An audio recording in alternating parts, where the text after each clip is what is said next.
Minha irmã gêmea quis roubar a minha vida. Eu acordei em um quarto de hospital sem entender como tinha chegado ali. Meu nome é Fernanda, tenho 29 anos e essa é a história mais insana que você vai ler hoje. Uma história que nem eu consigo acreditar completamente, mesmo tendo vivido cada segundo dela. Deixa eu voltar 3 meses. Eu sempre tive uma vida normal, trabalhava como gerente de marketing em uma empresa de tecnologia, estava noiva do André há 2 anos, morávamos juntos em um apartamento bonito no centro da cidade. Tínhamos acabado de marcar o casamento para dali a 6 meses. Eu tenho uma irmã gêmea idêntica, a Fabiana. Gêmeas idênticas mesmo, daquelas que confundem todo mundo. Mesma altura, mesmo peso, mesmo cabelo, mesma voz. A única diferença era a personalidade. Eu sempre fui a certinha, estudei, fiz faculdade, construí carreira. A Fabiana sempre foi o oposto. Abandonou a faculdade, vivia de trabalhos temporários, relacionamentos conturbados, sempre pedindo dinheiro emprestado. Mas ela era minha irmã, minha gêmea, eu sempre ajudei ela. Há 3 meses, a Fabiana apareceu na minha casa dizendo que tinha conseguido um emprego fixo em outra cidade. Disse que ia se mudar, recomeçar a vida. Eu fiquei feliz por ela. Ela me perguntou se poderíamos passar um fim de semana juntas antes dela ir embora. Tipo aquelas viagens de irmãs que a gente nunca fez. Achei estranho, mas concordei. O André ia viajar a trabalho mesmo naquele fim de semana, então seria perfeito. Marcamos de ir para um spa no interior. Ela insistiu em dirigir, disse que queria fazer uma surpresa, me levar para um lugar especial que tinha descoberto. Entramos no carro dela na sexta à tarde. Conversamos, rimos, lembramos da infância. Estava sendo bom, até que ela parou em um posto de gasolina no meio do nada. Disse que ia ao banheiro rapidinho e perguntou se eu queria alguma coisa. Pedi só água. Ela saiu. Eu fiquei no carro mexendo no celular. 5 minutos, 10 minutos, estranhei. Desci do carro e fui procurá-la. O banheiro estava vazio. Voltei correndo para o carro. Ele tinha sumido. Sumido! Minha bolsa, meu celular, minha carteira, tudo estava dentro do carro. Eu fiquei ali, em pânico, sem entender nada. Pedi ajuda no posto.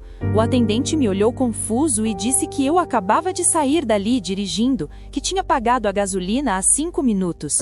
Tentei explicar que não tinha sido eu, que foi minha irmã gêmea. Ele não acreditou, achou que eu estava drogada ou tendo Consegui que ele deixasse usar o telefone do posto. Liguei para o André.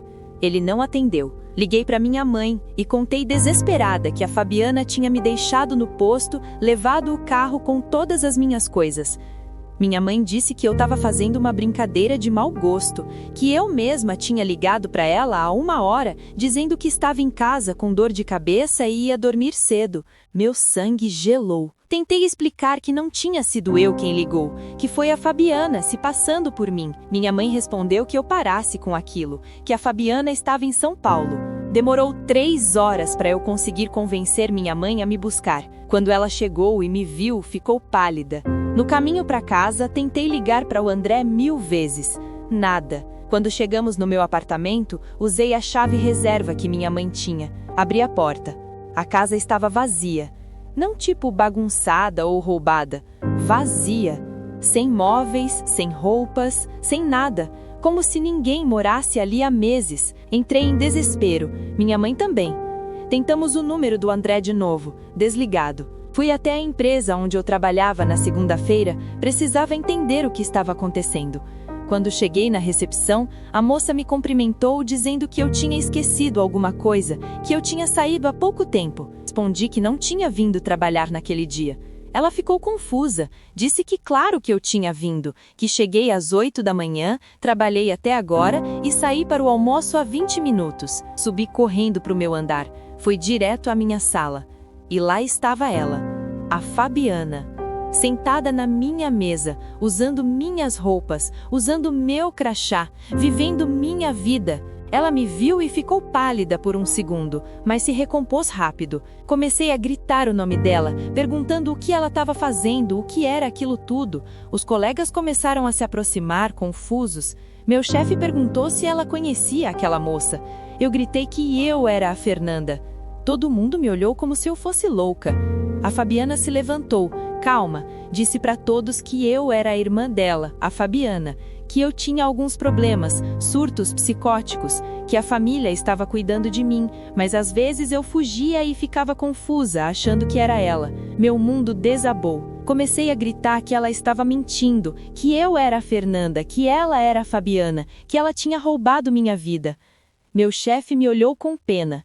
Disse que era melhor eu me acalmar, que ia chamar a segurança. Gritei que eles não entendiam, que ela tinha planejado tudo, que me deixou no posto, pegou meu carro, minhas coisas. A Fabiana começou a chorar. Chorar! Disse meu nome com voz trêmula, pedindo para eu parar com aquilo, que eu sabia que estava doente, que ia ligar para nossa mãe. Ela pegou o celular, meu celular, porque ela tinha roubado tudo meu. A segurança chegou, me agarraram pelos braços. Comecei a debater, a chutar, a gritar. Joguei uma cadeira na direção dela. Errei. Acertei o vidro de uma sala. Estilhaços por todo lado. Me arrastaram para fora enquanto eu urrava que ela era uma mentirosa, uma ladra que tinha roubado minha vida.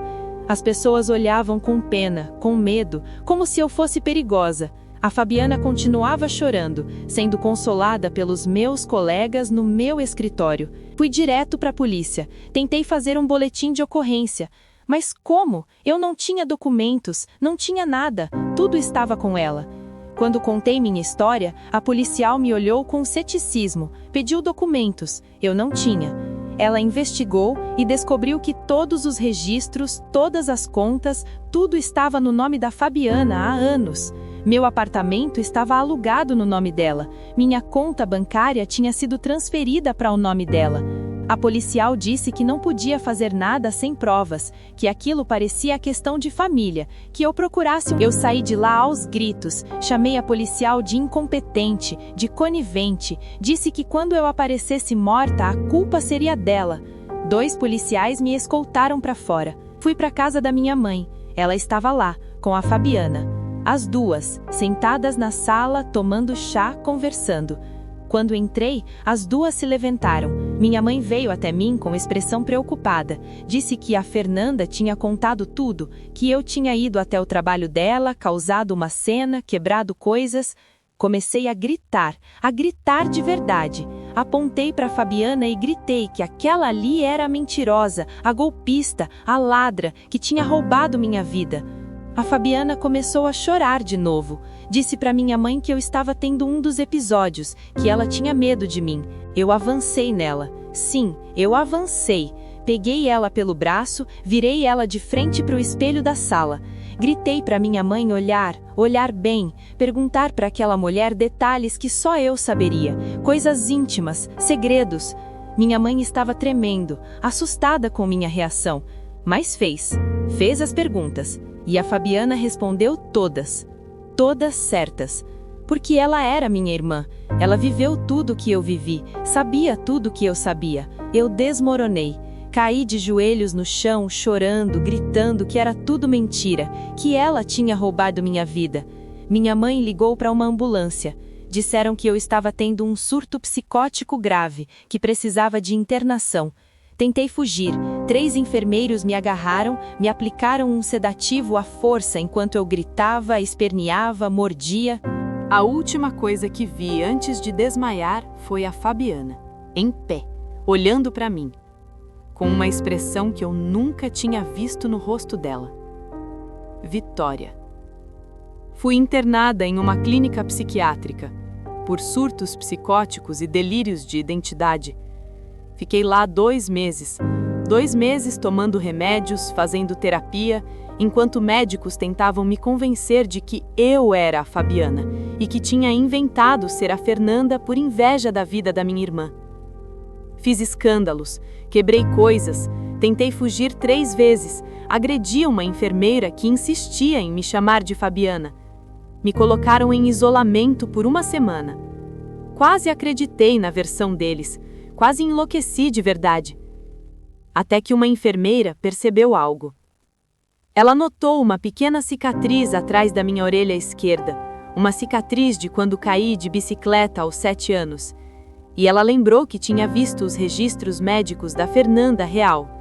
E nesses registros havia uma nota sobre essa cicatriz específica. Ela verificou, conferiu tudo e descobriu a verdade. A Fabiana não tinha aquela cicatriz.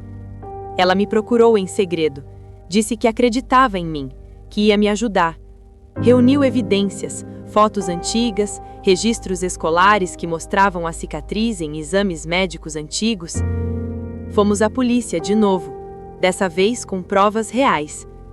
Quando confrontaram a Fabiana, ela tentou manter a farsa. Chorou, disse que eu tinha falsificado tudo, que aquela enfermeira era cúmplice da minha loucura. Mas pediram para ela mostrar a orelha. Não tinha cicatriz. Ali, na delegacia, com policiais ao redor, ela desmoronou. Começou a gritar, a xingar, a me xingar. Disse que eu não merecia aquela vida, que ela sempre foi melhor que eu. Mais bonita, mais inteligente, mais interessante, mas que eu tinha nascido 2 minutos antes e por isso eu tive tudo. Os pais deram mais atenção para mim, investiram em mim, me mimaram. Enquanto ela sempre foi a segunda opção, a cópia, a reserva. Ela gritou que sempre quis minha vida, que planejou durante 3 anos para roubar minha identidade. Que o André era um golpista profissional que ela tinha conhecido e contratado, que eles tinham preparado cada detalhe, falsificaram documentos, hackearam minhas contas aos poucos, foram mudando registros gradualmente para que ninguém notasse. Ela confessou tudo ali, aos berros, com ódio escorrendo de cada palavra. Disse que quando chegou a hora, ela simplesmente tomou meu lugar e que teria dado certo se não fosse aquela cicatriz idiota. Ela cuspiu no chão, tentou me atacar, 2 policiais a seguraram. Ela foi presa ali mesmo, algemada, gritando, sendo arrastada. O André também foi encontrado dias depois e preso. Mas a história não acabou ali. Quando a verdade veio à tona, houve um barraco monumental na família. Minha mãe entrou em colapso, foi hospitalizada, não conseguia aceitar que uma filha tinha feito aquilo com a outra. Meus tios, primos, todos se reuniram. Houve gritos, acusações, choros. Parte da família me culpava por ter sido mimada demais e causado o ciúme da Fabiana. Outra parte culpava minha mãe por ter criado uma diferença entre as gêmeas. Houve briga física entre tios, um Natal que virou ringue, pratos voando, mesas virando. A família implodiu. Levei mais 6 meses para recuperar minha vida de verdade, meu emprego, minha casa, minhas contas, minha identidade, mas algumas coisas eu nunca recuperei. Amigos que nunca mais olharam para mim da mesma forma, colegas que ainda têm dúvidas sobre quem realmente causou aquela cena no escritório. Metade da família parou de falar comigo, a outra metade parou de falar com minha mãe. Hoje, 1 ano depois, ainda estou em terapia. Ainda tenho pesadelos. Acordo no meio da noite achando que vou olhar no espelho e ver o rosto dela, não o meu. Minha mãe chora toda vez que me vê, sentindo culpa por ter duvidado. Ela perdeu uma filha para a prisão e quase perdeu a outra para a loucura. E a coisa mais assustadora? Por 2 meses, ela viveu minha vida melhor do que eu. Ela foi promovida no trabalho, fez amizades, as pessoas gostavam dela. Porque ela era eu, mas sem meus medos, sem minhas inseguranças. Ela era a versão de mim que eu nunca tive coragem de ser, e isso me assombra até hoje. A pergunta que não sai da minha cabeça é: se ela conseguiu ser eu tão bem, quem realmente eu sou? A Fabiana está presa, vai ficar lá por muito tempo. Falsificação de documentos, estelionato, fraude, sequestro. Mas às vezes, quando olho no espelho, ainda vejo o rosto dela. Porque é o mesmo que o meu. E me pergunto, quantas vezes ao longo da vida, sem eu saber, ela se passou por mim? Em quantas situações ela era eu e eu nunca soube? Essa dúvida vai me perseguir para sempre. Porque no final, descobri que o pior tipo de traição não vem de estranhos. Vem de alguém que tem exatamente o seu rosto e que odeia você o suficiente para querer apagá-la da existência.